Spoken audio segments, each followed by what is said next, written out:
pro-life and we must be pro-life, or you cannot be pro-liberty the way I understand it. But I also think it's being strongly pro-life if we work very hard to have a policy when those young people, those babies that are born, when they come of age, that their lives are just as precious and they are never required to fight in undeclared, unwinnable wars.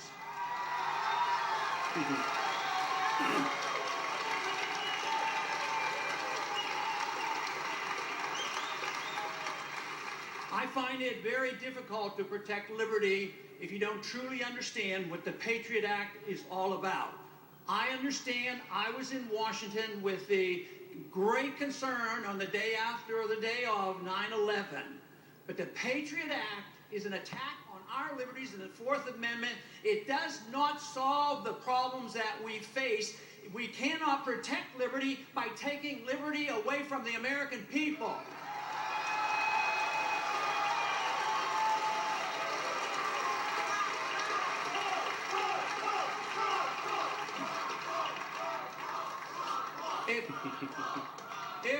If you want to think about the issue that comes about if you get careless with the protection of liberty, the Patriot Act, along with the TSA, just think of what is happening at our airports. If we tolerate that type of interference with our liberties, I believe that we have to be pessimistic about the outcome of what we're doing.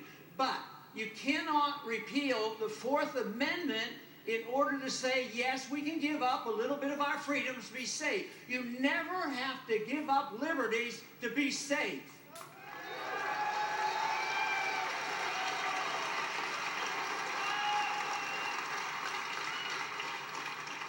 You know, foreign policy has been a big issue in our campaign because the country is tired of the war. And we're all so broke. The wars have been going on for 10 years. They're undeclared. They're fought under international banners, NATO and United Nations, and we don't see an end to it. But it's also costing us a lot of money. We're into wars that are costing us trillions of dollars. Those trillions of dollars should have been left in the economy to build jobs and produce prosperity here at home.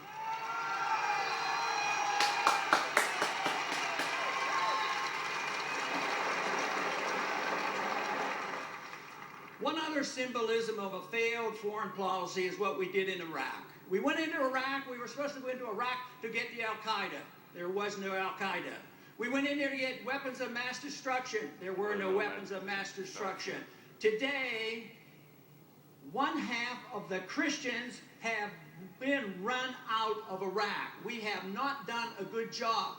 And the Iraqi government and the Iraqi people now are closer to the Iranians than they have ever been. But symbolically, I want to tell you what was done in Iraq. We built an embassy there. The embassy is big as the Vatican, and just recently the DoD budget authorized the employment of 17,000 people to work in this embassy. That is not the way to achieve prosperity in this country.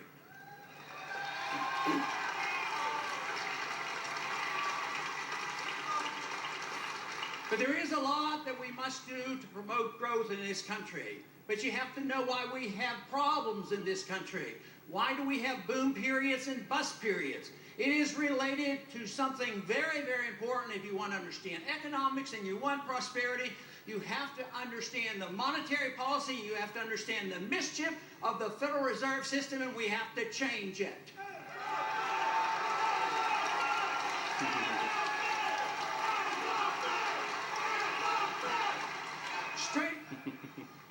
In order to attract investments and attract capital into a country, you cannot have a weak currency. We inflate endlessly, which means we print too much money to pay for the debt. That weakens the currency and it chases capital overseas. It goes to the stronger countries. Now, guess what? We're the biggest, greatest debtor in the history of the world. And guess what? We owe $1.4 trillion to China. Then we wonder why we have a problem.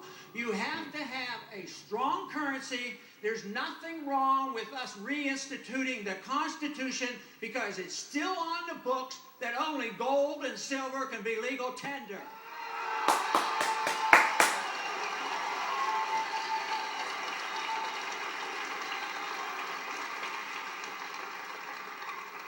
Also, you have to have the proper environment for companies to bring their money back home. You can't have a company make money or park money overseas and then double tax them when they come back home and charge them 35% again. That's chasing capital away.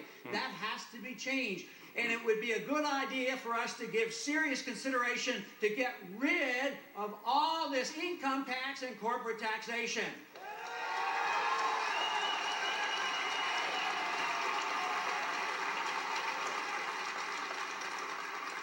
And of course, with a strong currency and with a change of the tax system, you also have to deal with the regulatory system.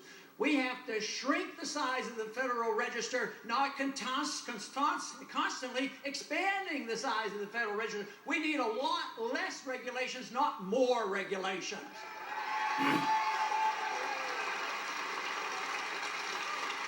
It is said that those of us who promote the free market system, that we don't care about regulating those ruthless big corporations. But just think of how the marketplace and sound economic policy in the Constitution would regulate those companies and banks that are ripping us off. That's the regulation that we have to have. And we don't need to be bailing out the big banks and the big corporations, dumping the debt on the American people, causing the unemployment, and causing the little guy to lose his house.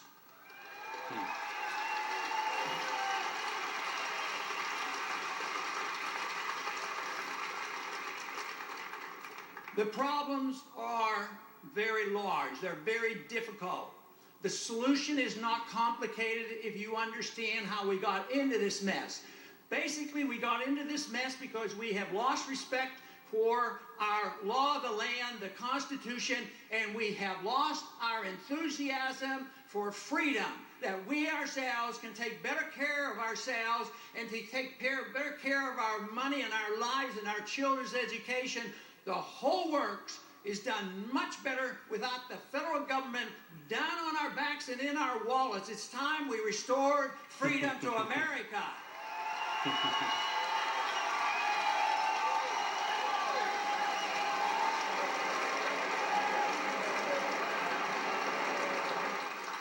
And we have that opportunity. People are starting to recognize. People are accepting the argument that the economy is now in shambles, that there was a housing bubble, and there's been a collapse of the housing bubble. The American people now, by a large majority, are saying, we've been overseas too long. We don't need an American empire. We need to defend our borders and forget about the borders in Afghanistan and Pakistan. Right.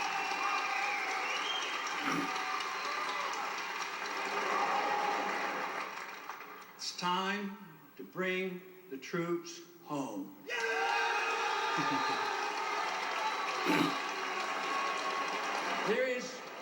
There is no argument that is viable to say that we have to keep troops in South Korea. They've been there since I was in high school. They've been in Japan since World War II. They've been in Germany since World War II. We're flat out broke. And we bring them home and let all the military people who come home help protect our borders and let them spend the money here at home. We need a boost in the economy. Right.